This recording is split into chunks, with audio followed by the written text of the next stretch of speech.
నిన్న రామగుండం శాసనసభ్యుడు రాజ్ ఠాకూర్ మక్కాన్ సింగ్ గారు గాంధీ భవన్ వేదిక ఒక ప్రెస్ మీట్ పెట్టి తన అజ్ఞానాన్ని, మరీ ముఖ్యంగా రాష్ట్రంలో ఉన్నటువంటి నిరుద్యోగంపై తన అజ్ఞానాన్ని ప్రదర్శించారు. తను ఏమంటాడంటే, గడిచినటువంటి కేసీఆర్ గారి హయాంలో 10 ఏళ్లలో కేటీఆర్ గారు ఒక్క గవర్నమెంట్ ఉద్యోగం కూడా కల్పించలేదండి.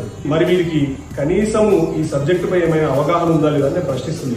ప్రెస్ మీట్ పెట్టే ముందు కొంచెం ప్రిపేర్ అయి రావాలని చెప్పేసి ఈ ఎమ్మెల్యే గారికి ఏమైనా తెలుసా తెలియదా అని చెప్పేసి నేను అడుగుతున్నాను. వాస్తవానికి గడిచినటువంటి 10 ఏళ్ల కాలంలో కేసీఆర్ గారి హయాంలో గవర్నమెంట్ ఉద్యోగాలు 1,63,000 ఉద్యోగాల్ని కేసీఆర్ గారి గవర్నమెంట్ కల్పించింది. ఇది వాస్తవం. కావాలంటే మీరు ఆర్టీఐ ద్వారా మీ ప్రభుత్వానికే ఒక అప్లికేషన్ వేసి తెలుసుకోవచ్చు.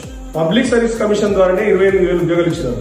మీ ఉమ్మడి ఆంధ్రప్రదేశ్ పరిపాలనలో ఉన్నప్పుడు మీరు ఎప్పుడైతే శాప్ చైర్మన్ ఉండేనో 2004 నుంచి 2014 మధ్యలో కేవలం 24,000 ఉద్యోగాలు మాత్రమే ఓవరాల్ ఆంధ్రప్రదేశ్, ఉమ్మడి ఆంధ్రప్రదేశ్ లో కల్పించింది.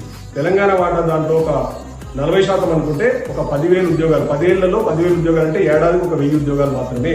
అదే కేసీఆర్ గారు ఏడాదికి 16,000 ఉద్యోగాలు చొప్పున 1,63,000 ఉద్యోగాలు కల్పించింది. ఇది కాకుండా కేటీఆర్ గారు మరి ప్రపంచ దేశాలు పర్యటించి టాప్ మోస్ట్ ఎంఎన్సీ కంపెనీస్ అన్నింటినీ ఎఫ్డీఐ రూపంలో ఇక్కడికి అట్రాక్ట్ చేసి ఇన్వెస్ట్మెంట్స్ తీసుకొచ్చి సుమారు 25 లక్షల ప్రైవేట్ ఉద్యోగాలు కల్పించింది.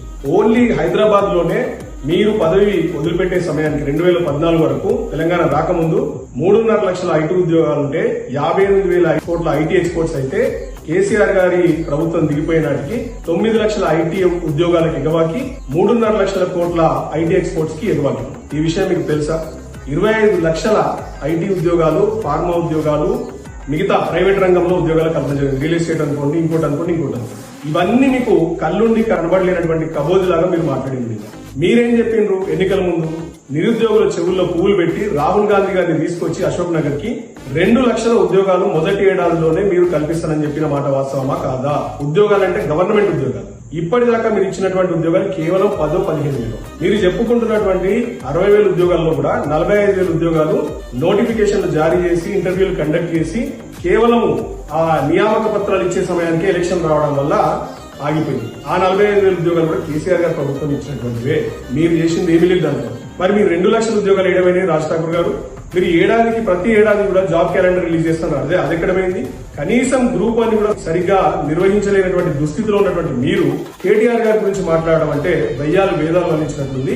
ఇప్పటికైనా సబ్జెక్టు పట్ల అవగాహన పెంచుకొని గత ప్రభుత్వం ఎన్ని ఉద్యోగాలు కల్పించిందో తెలుసుకొని మాట్లాడితే మీకు మంచిది, మీ పార్టీకి మంచిది. లేకపోతే ఖచ్చితంగా మిమ్మల్ని ప్రజాక్షేత్రంలో నగ్నంగా అన్ని కూడా విషయాన్ని బయటపెట్టి మిమ్మల్ని నిలబెడతాం బయట. Thank you.